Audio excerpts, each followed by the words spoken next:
What is going on, my friends? Mike Walker here, Client Services Director at The Wealthy Consultant. This, of course, is TWC Talks, our Wealthy Consultant podcast. Great to have you here. Thank you for joining me. I'm going to be diving into a topic that I think is near and dear to your heart as much as it is mine, because if you find yourself on this podcast, then you are likely a business owner, a consultant, a coach, a subject matter expert, someone that is in charge of bringing value into the marketplace. And in order to deliver that, in order to fulfill on that promise, you very likely depend on other people, which means you are a leader. So all that to say, if you are a leader, if you are a business owner, and you are dependent on other people to help fulfill that and bring your mission and your vision to life and bring it to fruition into the marketplace, then I believe that this episode is going to serve you well, and is my intent to kind of take a very broad, complex, very deep, and wide in scope topic and distill into three different areas that you can, deploy into your business starting today. I want to kind of break off a couple nuanced elements of leadership and give it to you and format it in a way that you can deploy it into your business starting immediately today. All right. So that's the entire intent of today's episode. When it comes to leadership, again, that's a very broad term. So I want to narrow it in a little bit. And specifically, I'm going to be talking about innovation and leadership and new approaches for managing teams.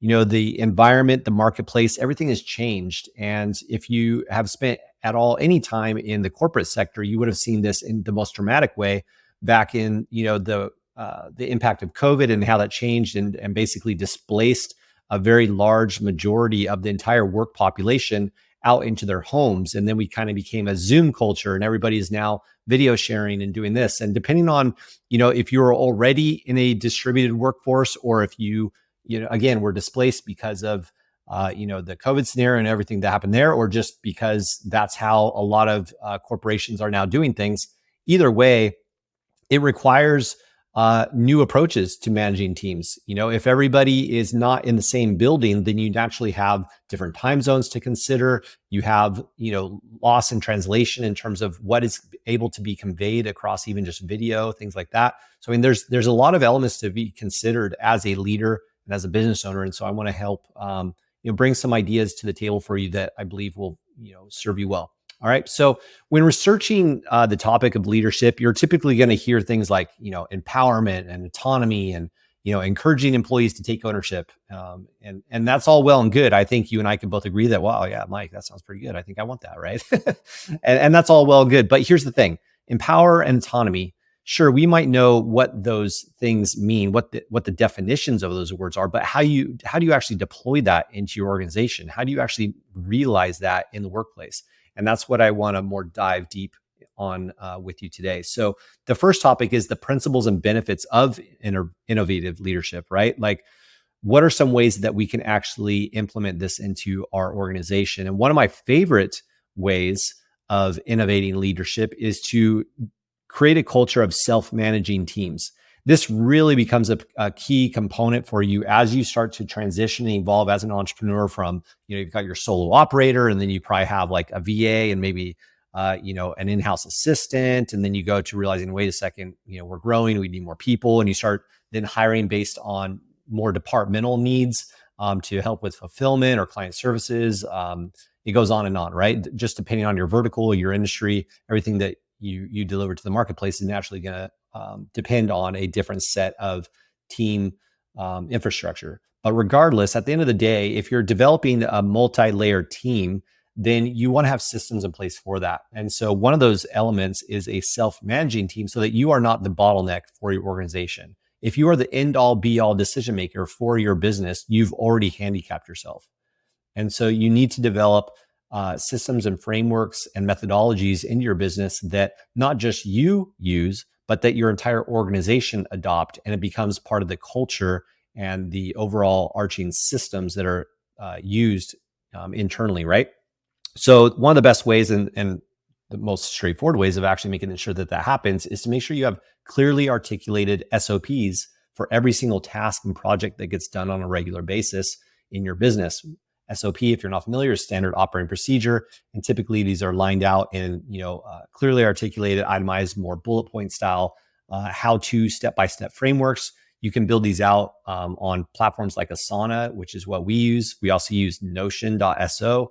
Notion.so is just an open format. It's very flexible format tool that you can share information with your team internally, and it's searchable, which is nice, meaning that, for us here at the Wealthy Consultant, we have an entire section in Notion dedicated to SOPs, and any single person on the team can jump in there, search for whatever particular activity or project that they're working on, and know exactly how to fulfill on that task. Now, the beauty of this is twofold. Number one, it forces you or whoever's in charge of that particular role to very clearly spell out, what does success look like for this particular process or function, right? If you can't describe it well in a way that someone else can then read it and then do it, it means that there's unclarity. There's something there that's not fully transparent in the organization, or how things are getting done, or maybe it's kind of getting done different ways at every single time. It's a really great way to identify weak links in your operation just by the very nature of building out SOPs. So I would highly encourage, if you don't already have SOPs for every single department and every single reoccurring task, then you need to do that, because it's not just, busy work to do it. It's a matter of creating enterprise value for your organization, gives you the ability to scale and grow a team, for one, but it's also going to force you to look through your processes and identify weak links, friction points, things that could be done better, more simply, more optimized, more systematized, whatever it may be. It's going to highlight all those different elements. So there's a very kind of a multi-benefit approach for building out those SOPs. Now, here's one thing that a lot of people miss when they do this, though, and that is problem solving and decision-making SOPs. So not just how to do specific tasks, but how to approach different problems. How do we approach decision-making? Now, this is a whole nother layer of operational and almost culture building, because you probably do, if you've reached any level of success in your business or in any job or position for that matter, you've innately developed internally and maybe even subconsciously a system or a framework or a paradigm for how you approach different problems. And this is awesome, and hopefully it serves you well. But what if every single person in your organization approaches problem solving and decision making in a different way? You get where I'm going with that. Now, there's some benefit in having some variety. We're going to actually speak to that in a minute.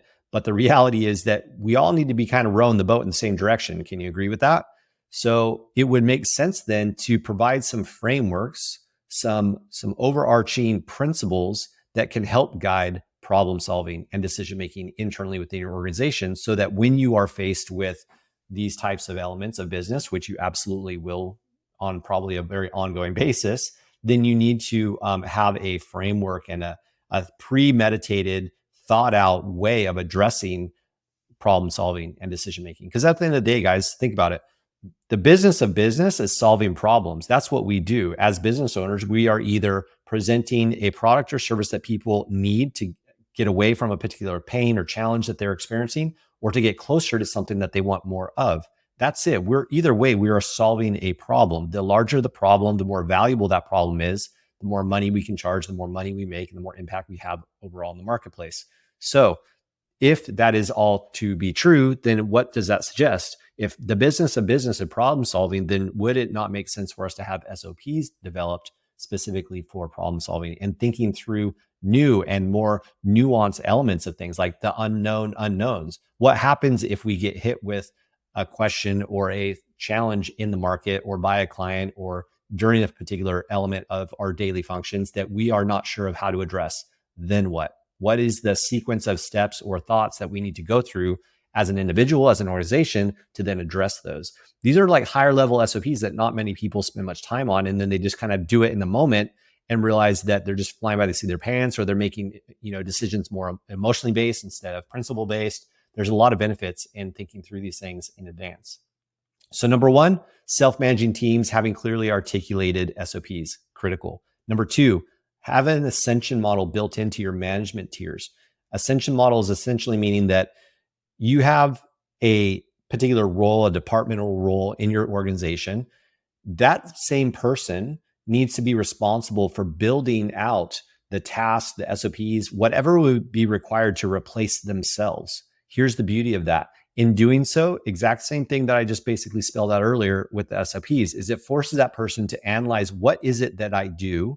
What is it what are the outcomes that am I trying to hit? What does success look like for my particular role?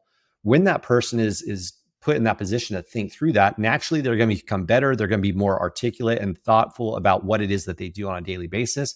But also what it's doing is it's building a framework for someone else to backfill that person, and it allows that person to ascend to a higher role, puts them into a more leadership environment when they are now responsible for educating the person to bring in and basically backfill them. Here's the cool part. And I think you've probably heard this before, that you don't truly know something until you're able to teach it to somebody else effectively, right? It's one thing to know something. It's an entirely different thing to actually know it so well that you can then, distill that information to somebody else and have them understand it and actually be able to fulfill on it.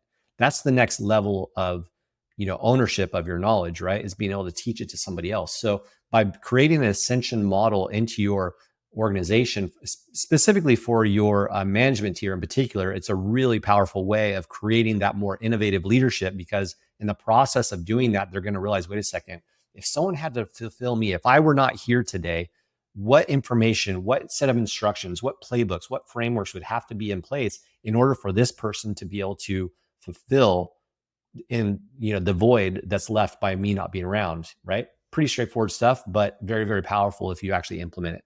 All right. And then lastly, on the principles and benefits of innovation in leadership would be optimizing for unique ability versus just filling the role. All right. So we have these roles, and typically what happens, especially if you're in a smaller organization, everyone's wearing multiple hats.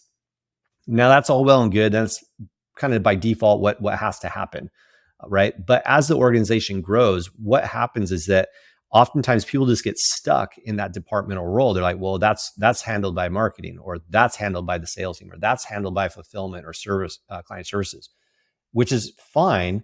But in those unique roles, make sure that you actually have people that are uniquely suited for particular aspects of that task or project or department, and then look for opportunities to actually take some of the load off of where they don't necessarily bring the best talent or the best natural ability to, right? And then fill that in with somebody else. And the beauty of this is it means your key players, the ones that are really performing, can spend more and more time on the things that they are uniquely skilled for. So yeah, they may be a quote unquote marketing person, but what element of the marketing role are they just uniquely suited? Where do they bring just a natural talent? Where are they most, enjoying what they do? How can we get them spending more time on just those things? Where can we outsource or remove some of that 80% of the work that's more just task oriented, or things that can be done by somebody else that's either not necessarily as skilled or just simply not as experienced in a particular set of more nuanced skill sets or abilities? Can we offload that so that our key players can spend more time in their zone of genius? If you're able to do that, it's a huge lift to the organization, because naturally the people are going to have more fun. They're going to feel more fulfilled and bring more, innovation to their particular role, because they're spending more time where they really bring a unique ability versus just some of the time. And then the rest of the time they're spending, on just basic tasks that technically do not necessarily require their level of skills or their level of talent. Okay. So when you find talent, look for ways to optimize for their unique ability and not just to fill the role. All right, let's dive into the second set of topics here, and that is strategies for fostering creativity and innovation. So once you have people that are in the organization, you naturally want to foster that creativity. We already touched on it a little bit, but the importance of developing accurate and specific scorecards that clearly articulate what success looks like. This is a big thing, because a lot of people that I talk to in business, they're like, I'm not sure if I have A players or not. And I say, okay, well, what does success look like? Number one, how would you measure an A player? What would an A player have to do? And say, well, and it's just kind of this vague idea of what that success looks like. You need to have clearly spelled out scorecards or job descriptions that itemizes, not only the prerequisites of what that person necessarily needs in terms of education and all those things, but more importantly, the actual day-to-day skill sets or projects that they're going to complete. What does fulfillment, what does success look like for that particular role. Have that really clearly spelled out, because again, you can't hit a target you can't see. So if you, as the business owner or the department head, cannot clearly spell out exactly what success looks like and what you want to have happen, then naturally you're just leaving it up to chance that it's even going to happen in the first place. So I would highly encourage have your scorecards fully built out, and these can be iterative too, meaning that you'll probably have a version 1.0 of this, but then over time you realize, actually for this particular role, we need this person to be able to do X, Y, and Z. We thought it was this, but it's actually that, right? So it's something that you need to revisit, even if you've done it once before. I highly encourage to seek out people who add different perspectives. So naturally, you have all kinds of different personality tests out there and all that, and that's a great component to bring into your hiring and your vetting process, is to make sure that you're not just bringing all engineer type brains into your organization, right? Because naturally, if you are the one in charge of hiring, you're going to have an affinity towards and connection with people that you can identify with, and you just naturally get along with better and whatnot, and that's fine. There is an element to that you need to you need to connect with your people, obviously, but there has to be some diversity in who you bring into your organization. Otherwise, everybody's just going to be kind of going along in the same path, and you're going to have kind of a tribal mindset, which isn't necessarily always good. You want to have some almost positive friction there amongst your team, not from a value perspective or attitude perspective, but more just in the way of how do you look at things, how do you approach things. These are all really key things. And so you can use personality tests like the Myers-Briggs test. You can use the DISC assessment. There's Big Five personality traits, Strengths Finder, Enneagram. All of these provide different ways of kind of looking at the same thing, which is addressing people's personality types, how they approach problems, how they approach relationships. All these different components of the business experience can be identified in these types of tests. So definitely want to lean in on some form of a personality test that really helps analyze the strengths and weaknesses of your team overall. And best of all, see how those interplay with each other. It's not about necessarily one being better than the other, like, oh, this person has to be this particular role. It's really more like a plain scientist a little bit, and combining variables, combining different compounds to form that perfect combination, right? That perfect concoction of skill set and personality. And you need to have some variables there. There needs to be some form of distinction between, so that you all are balancing each other out in terms of skills and weaknesses. Lastly, for strengths and fostering creativity and innovation within teams, you must have clearly articulated vision and values for your business. The reason is because those people that you bring into your organization need to have a solid framework on how to make decisions. Again, we talked about decision-making processes, but all of that is going to hinge on the vision and values of the organization as a whole. At the end all be all of making decisions is this in alignment with our vision, with our values, with how we want to show up for our clients in the marketplace, right?